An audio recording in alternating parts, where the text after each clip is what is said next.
Et oui, aujourd'hui on parle encore de deux maisons d'édition. La première c'est Nueve Graphics et la deuxième c'est Nobinobi qui est détenue par Pika, il faut le préciser. Avant de commencer la vidéo, je voulais dire que pour Nueve j'étais assez content des titres qu'ils allaient sortir, mais je suis quand même moins content parce qu'ils continuent de sortir des titres alors qu'ils galèrent à sortir les titres qui sont déjà actuellement en cours de sortie. Voilà, j'ai galéré à dire cette phrase. Je vous assure que je l'ai tenté au moins 6 fois avant de réussir à sortir cette phrase là, donc je vais pas recommencer. Mais franchement, Nueve, je sais pas, faites des efforts. Alors je sais que là, en plus, les titres que je vais vous présenter souvent sont déjà terminés en 4 ou 5 tomes. Enfin, après, on va voir s'il y en a qui vont être un peu plus longs. Mais voilà, faites bien les choses, s'il vous plaît. Je voulais juste passer un petit coup de gueule sur ça parce que même si franchement vos titres m'intéressent, et ben je voulais quand même vous dire faites pas des bêtises parce que j'aimerais pas que votre maison d'édition disparaisse. Mais ça sera sujet dans une autre vidéo de tout ce qui est sorti, de tout ce qui est maison d'édition, etc., etc. On aura le temps peut-être d'en discuter. Dites-moi en commentaire si vous voulez que je vous fasse une petite analyse de tout ça dans mon petit coin d'analyseur de merde. Voilà. Mais bref, on va commencer tout de suite. On perd pas plus de temps parce que j'ai déjà assez parlé. La première œuvre s'appelle Beautiful Place. Je l'attends depuis je sais pas combien de temps, enfin presque depuis que j'ai vu la couverture japonaise quand le tome 1 était sorti, donc je crois que ça doit faire au moins 2 ans que j'attendais ça. En plus, bizarrement, il n'y a qu'un seul tome au Japon, donc je sais pas s'il y en a plus ou si ça va accélérer le rythme, parce que bon, s'il y a qu'un seul tome tous les 2 ans, ça risque d'être compliqué, mais peut-être qu'il y en a déjà un deuxième en cours, je ne sais pas trop, je n'ai pas pu avoir l'information. En gros, on est dans un contexte un petit peu particulier où il y a la guerre dans le pays et on va suivre une fille et la personne qui est sa supérieure, on va dire sa commandante en chef, elle a le même âge qu'elle, voilà, c'est aussi une fille, mais sauf qu'elle a peur de rien. Mais là où ça va être intéressant au niveau du manga, c'est que bah justement on va être dans un pays en guerre et on va se poser plusieurs questions. Déjà, il faut vraiment faire la guerre.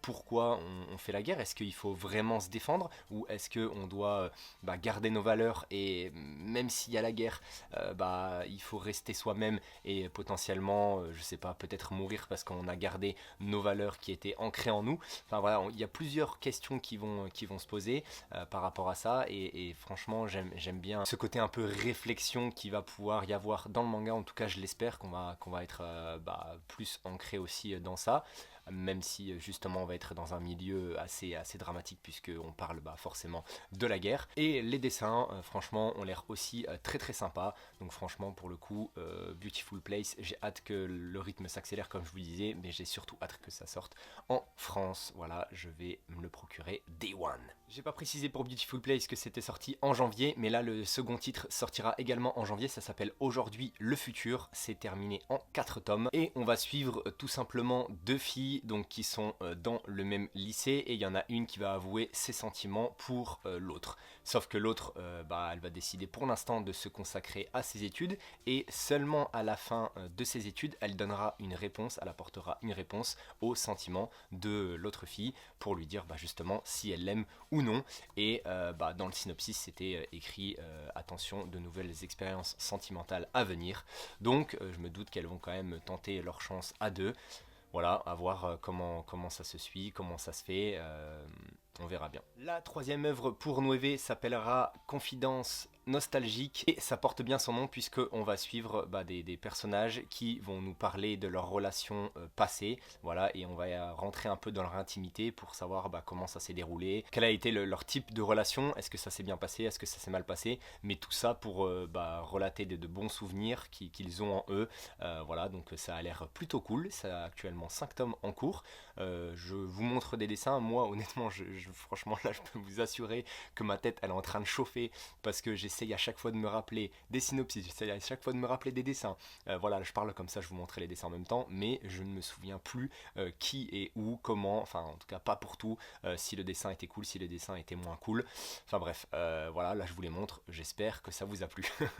C'est tout ce que je peux faire pour vous, là je suis à la 12e vidéo, vivement quand même que ça se termine, même si je devais dire merci à tous ceux qui se sont abonnés, voilà, je le dirai sûrement plus tard, mais merci à tous ceux qui s'abonnent et à tous ceux qui regardent mes vidéos en ce moment, parce que c'est beaucoup de travail pour moi, donc merci énormément, merci du soutien. Le quatrième titre sortira également en février, ça s'appelle Quality Assurance in Another World. Quality Assurance in Another World, voilà, ce sera plus simple avec l'accent bien français de chez nous. Il y a 10 tomes en cours au Japon et ça nous parle de quoi? On est tout simplement avec une fille qui vit dans un petit village paisible, voilà. Paisible, oui, et qui un jour voit apparaître d'énormes dragons. Là, ça va être un peu la course-poursuite, hein, un peu de panique, énormément de panique, et elle va croiser le chemin d'un mec, voilà, qui est là avec son petit carnet en train de faire des recherches. Sauf que ce mec-là, c'est pas n'importe qui, c'est un testeur, mais qui est resté bloqué dans le jeu. Et en fait, la fille qui fait partie de ce petit village-là, c'est juste une PNJ, voilà, donc c'est dans les jeux vidéo un personnage qui est là et qui a son petit rôle à faire pour je sais pas, des quêtes, des choses comme ça. C'est un personnage de jeu vidéo et elle va faire la discussion avec ce mec là, hein, qui est justement testeur, pour rechercher les bugs qu'il y a dans le jeu, sauf qu'elle va vite se rendre compte que lui il fait bien son travail mais que tous les autres testeurs potentiellement ils font pas bien leur travail, et donc du coup il va y avoir comme ça une petite histoire qui va se dérouler dans le jeu vidéo. Et pour le coup, habituellement, je suis pas forcément fan de tout ce qui tourne autour du jeu vidéo. Je trouve que c'est moyen, mais là, ça a l'air pas mal. Même si le dessin, je suis légèrement pour le coup sceptique. Je suis pas forcément très fan du coup de crayon. Vous voyez, là je m'en suis rappelé. Mais voilà, je vous laisse forcément décider par vous-même de si c'est beau ou pas et si ça vous intéresse ou non. L'œuvre suivante sort en mars, ça s'appelle AK13 et je me souviens du dessin. Franchement, vous allez voir, c'est plutôt pas mal. Je trouve ça plutôt intéressant, même si c'est pas foufou. Super la vente du dessin de AK13. AK13, ça nous parle de quoi? On est dans un monde qui est divisé en 13 districts et qui est contrôlé par, en tout cas la paix et tout ce qui s'y passe est contrôlé par une organisation. Et on est avec Jean Otas, je crois, si je me souviens bien, Jean Otas, je viens de lire de synopsis, hein, mais franchement, je vous dis, je perds la boule. Jean Otas, qui est entre guillemets un commandant en chef, hein, et qui va vite se rendre compte que dans son petit monde, il y a pas mal d'espionnage, il y a pas mal de secrets, et donc il va devoir dénouer, je pense, hein, là je dis je pense, le vrai du faux. Et tout ça sera en 6 tomes, donc à voir si c'est cool ou non, je ne sais pas, ça a l'air plutôt intéressant. À voir. L'œuvre suivante sort également en mars, ça s'appelle Dog and Scum. Et pour le coup, je me souviens des dessins, du synopsis, je me souviens de tout.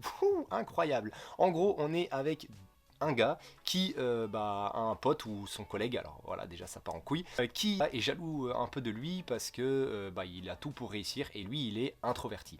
Sauf que là où la jalousie va péter, entre guillemets, va prendre encore plus d'ampleur, c'est quand il va se rendre compte que ce mec-là, pour lequel il est jaloux, et ce mec-là, il sort avec la fille dont il était amoureux quand il était plus jeune, et donc là, il en peut plus, sauf que il va pas, ça va pas être un acharnement.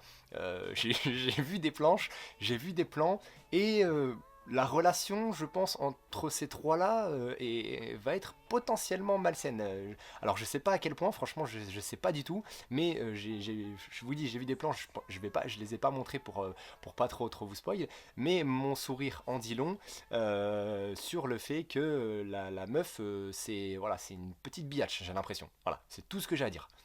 Après, vous vous démerdez avec ça.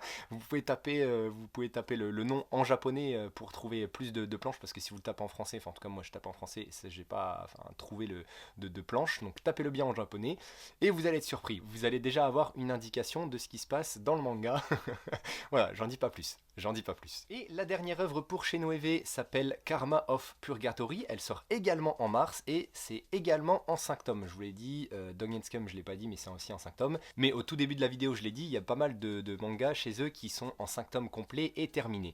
Et pour le coup, Karma of Purgatory a l'air vraiment très cool. Je me souviens des dessins, je me souviens du synopsis ici. Alors franchement, vous allez être servis. On est avec un gars, je crois que c'est un garçon, encore une fois, petit doute sur ça, qui va être, pareil, le sous-fifre de 6 personnes dans sa classe, hein, voilà, et il va tellement être le sous-fifre de sa classe qu'il va devoir malheureusement mettre fin à sa vie. Voilà, il va malheureusement se suicider. Là, vous voyez, mon visage s'assombrit. Et ce qui va se passer, c'est que il va pas forcément aller en enfer ou au paradis, mais il va aller dans un endroit qui s'appelle le purgatoire. Qu'est-ce qu'est le purgatoire? Et tout simplement, j'ai oublié. Donc je prends mon téléphone pour vérifier le synopsis. Et il apprend que il va devoir sauver 6 personnes, voilà, qui sont vraiment mal, qui sont vraiment très mal. Sauf que les 6 personnes qu'il doit sauver, bah, c'est ses 6 bourreaux. Voilà, donc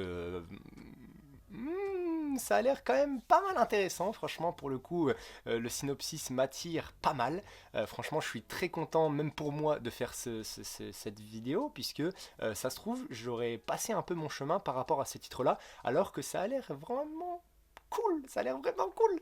Voilà, ça me met tout de joie. Je suis content de vous présenter ce manga-là, mais c'est terminé malheureusement pour Nové, donc je reprends ma tête assombrie. Et voilà, je suis un acteur de cinéma, et on passe tout de suite à Nobinobi. On perd pas de temps parce que sinon la vidéo elle va durer 15 ans et mon montage il va me prendre 1000 ans. Nobinobi c'est pareil, il faut vraiment faire attention à leurs titres, même s'il n'y a pas tout qui m'intéresse. Et comme je l'ai dit, de toute façon je pourrais pas tout m'acheter, mais franchement les 4 titres qu'ils proposent ont l'air quand même assez cool. Enfin surtout les 3 premiers, le dernier, wow, à voir, à voir. Le premier ça s'appelle Monsieur Méchant veut détruire la Terre, mais après ses congés. Et en gros tout simplement le mec s'appelle le Général, voilà, il fait partie d'une institut avec plein de méchants dedans, hein, bien sûr. Sauf que habituellement il se tape avec des Rangers, mais là il est en congé, donc mec, faut pas me faire chier, moi je suis en congé. Aujourd'hui je ne fais rien, je fais la farniente et ça va être un petit manga un peu feel good comme ça où le mec il va aller faire ses courses, il va aller manger des glaces. Sauf qu'habituellement c'est quand même un vrai méchant. Donc ça a l'air assez marrant, assez comique et surtout une belle petite potentiellement tranche de vie, donc à voir, mais c'est quelque chose qui peut me plaire, même si, je le répète, moi j'ai du mal avec les tranches de vie. J'ai l'impression que j'ai du mal avec les tranches de vie. Je ne sais pas pourquoi, j'ai du mal. Voilà.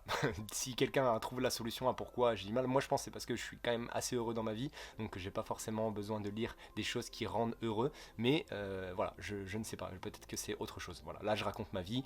Au moins, vous décelez un peu comment je suis potentiellement pour les nouveaux arrivants. je dis bonjour à vous. Voilà, mais on passe à la suite. Maintenant, il faut que je me dépêche. La deuxième œuvre s'appelle Les 4 frères Yuzuki. Il y a actuellement 16 tomes en cours au Japon, ça sortira en janvier, comme Monsieur Méchant, je ne l'ai pas précisé.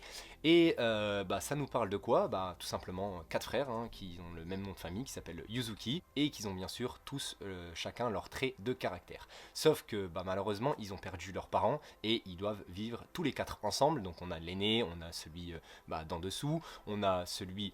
je crois que ça s'appelle le cadet d'ailleurs, je ne savais pas que ça s'appelait le cadet, et ensuite on a le Benjamin, le tout petit. Je crois que c'est ça, je crois ne pas me tromper. Ça se dit le puiné normalement, le deuxième enfant quand il y a 4 enfants.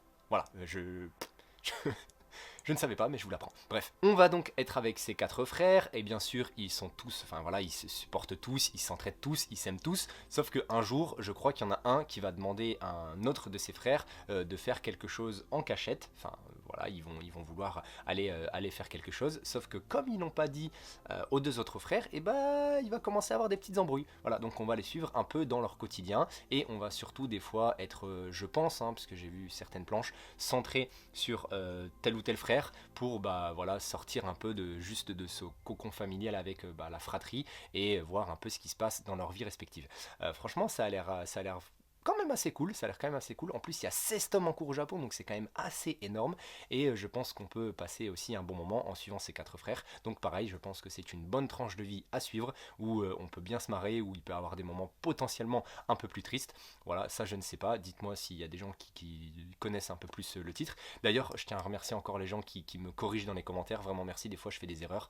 Voilà, je tiens à le dire, c'est vraiment super sympa de votre part. L'œuvre suivante s'appelle Médaliste, ça sortira en février et j'ai eu la chance d'avoir, voyez, l'épreuve non corrigée, donc deux médaillistes. Ça nous parle bien sûr de patinage artistique et c'est classé seinen. Il y a 8 tomes actuellement au Japon et franchement c'est un titre que j'avais déjà entendu parler au Japon parce qu'apparemment ça marchait, ça marche quand même pas mal. Donc moi qui suis fan de sport, j'adore le patinage artistique, hein, vous voyez, franchement je suis fan de patinage artistique au JO d'hiver. D'ailleurs j'ai hâte que les Jeux Olympiques d'hiver passent à la télé. Plutôt team JO d'hiver ou team JO d'été? Moi je suis plus team JO d'hiver parce qu'il y a plus de trucs qui me font kiffer, tel le snowboard, etc. et le patinage artistique, le patinage de vitesse. Bref, je raconte encore ma vie, mais dites-moi dans les commentaires, ça c'est super important. Là on va suivre elle, je viens de lire le tome, hein. Je viens de lire le tome 1 juste pour préparer la vidéo, mais je me souviens déjà plus de son prénom. Comment elle s'appelle cette petite? Inori, voilà. Inori qui veut devenir une grande patineuse, enfin de base en vrai elle oublie tout, donc elle oublie potentiellement ses affaires, elle oublie oublie potentiellement les leçons, elle oublie ce qu'elle doit faire, enfin bref, elle a vraiment un problème de mémorisation, elle a un problème avec ça, et elle est très bizarre, elle est très seule à l'école, et la seule chose qui la fait kiffer, c'est de faire du patinage artistique, et lui, il s'appelle Tsukasa, lui je me souviens de son nom, et voilà, lui aussi il voulait être un grand athlète, hein, il voulait participer aux Jeux Olympiques, sauf que son rêve malheureusement a été brisé, alors on ne sait pas vraiment comment, on ne sait pas vraiment pourquoi, mais il n'a pas pu réaliser son rêve, et par le grand des hasards, il va devenir le professeur de cette petite là qui a 11 ans, donc qui a déjà pas mal de retard comparé à quelqu'un qui commence à 5 ans, mais qui veut tout déchirer, et les deux sont ultra motivés pour faire en sorte que cette petite réussisse. Donc elle veut tout déchirer en apprenant très vite, dès qu'elle voit quelqu'un faire mieux qu'elle, elle veut vraiment essayer d'atteindre son niveau en 2 temps 3 mouvements, et lui il veut essayer de l'aider au maximum, parce que forcément il a pas mal d'expérience, hein, il est quand même très très très très bon, c'est pas un mec qui a raté vraiment sa carrière parce que voilà il était nul, ou parce qu'il y avait vraiment plus fort ou beaucoup plus fort que lui. Il était quand même, je pense, pas loin d'être un athlète, mais malheureusement, bon, c'est pas pourquoi. Mais franchement, la relation entre les deux est très cool, pas du tout malsaine. Déjà, ça c'est vraiment bien, en tout cas pas dans ce tome 1. Et ils vont s'entraider, et lui il va essayer de trouver des solutions pour que elle devienne aussi meilleure assez rapidement. Et on termine avec un très bon cliffhanger pour la fin, puisque cette fille là doit participer à un genre de championnat où il y a une fille qui est dans la même patinoire qu'elle, qui a 2 ans de moins qu'elle, qui est vraiment très très forte, parce qu'elle maîtrise une figure que elle ne maîtrise pas, et donc ils vont mettre en place une petite stratégie, un programme, hein, pour essayer de la battre. Et j'adore justement quand on entre un peu plus dans l'univers du sport, quand on est vraiment plus ancré dans ça, et qu'on apprend comment se déroule un programme, quelles sont vraiment les techniques de saut, de patinage tout simple. Franchement, ça j'adore. Déjà sur le tome 1, on apprend énormément de choses, je trouve, sur les bases du patinage artistique. Et c'est un titre que j'ai envie de suivre. Voilà, c'est un titre que j'ai envie de suivre, que j'ai envie d'avoir. Je l'avais déjà vu cartonner un peu au Japon, donc j'espère que ça fonctionnera également en France. Franchement, voilà, j'ai bien aimé. Et je vous montre les dessins, parce que je vous ai pas montré. Je vous montre un peu tout ça. Vous voyez, c'est plutôt intéressant, assez enfantin je trouve au niveau du dessin pour un seinen, hein, parce que je rappelle que c'est classifié en tout cas en seinen, mais franchement c'est cool, et les deux sont ultra motivés. La petite me fait rire, le gars au début il m'a fait claquer des barres. Enfin voilà, j'aime vraiment bien, j'ai bien aimé en tout cas ce tome 1. Je donnerai à ce tome 1 la note de 15 sur 20, voilà, qui est une bonne mise en bouche, mais on en veut quand même un peu plus, pas forcément non plus ultra plus que j'ai envie de dire, mais on en veut un peu plus. Et ce qui me manquait, je trouve, dans ce tome 1 là, c'était des doubles planches, voilà, des doubles pages vraiment sublimes. Je trouve que ça manque un petit peu, mais je pense qu'on en aura à l'avenir, quand elle sera fort de son succès, qu'elle aura vraiment atteint ses objectifs, ou qu'elle tapera la figure qu'il faut au bon moment. En tout cas je l'espère, parce que je vous dis, elle est débutante quand même, hein. Là je crois qu'elle a potentiellement peut-être 1 ou 2 mois d'entraînement, alors elle s'entraînait un peu solo. Donc voilà, j'en ai parlé beaucoup, mais c'était vraiment super, donc je tenais quand même à plus en dire sur ce titre là, puisque en plus j'ai eu la possibilité de lire le tome 1, donc je trouve ça très intéressant de vous en parler plus en détail. Voilà. Pour le coup, j'ai tout donné sur les titres d'avant. Là, je vais un peu moins en parler. Ça s'appelle Twist Wonderland, la maison Earthsley Buell. C'est complet en 4 tomes, et ça reprend l'univers de Disney, puisque c'est Disney au scénario. Voilà, donc déjà j'étais en mode ok, Disney, les mecs qui sont au scénario. Et la dessinatrice, ce n'est autre que l'autrice de Black Butler. Voilà, donc quand même un gros titre, hein, pour ceux qui connaissent, pour ceux qui sont aficionados de manga. Ça nous parle de quoi? C'est un genre d'isekai. J'ai eu un peu de mal à comprendre également vraiment de quoi ça parlait, mais voilà, un genre d'isekai qui va reprendre un peu les bases de Alice au Pays des Merveilles, et où on va avoir parfois certains personnages de certains Disney, mais un peu changés. Je crois que c'est ça. Alors ça n'en dit pas vraiment plus, mais c'est terminé en 4 tomes, donc je sais pas si ça a vraiment eu une grande réussite, je sais pas, au Japon ou ailleurs, mais à voir en tout cas. Pour le coup, ce titre-là m'intéresse pas. Même le dessin, bon, je suis pas spécialement fan. Donc ça sera sans moi, mais je le présente, hein. Peut-être qu'il y aura des adeptes de ce manga, et peut-être que je passe à côté de quelque chose de vraiment cool. Ça, je ne sais pas, il faut bien sûr toujours nous convaincre dans les commentaires.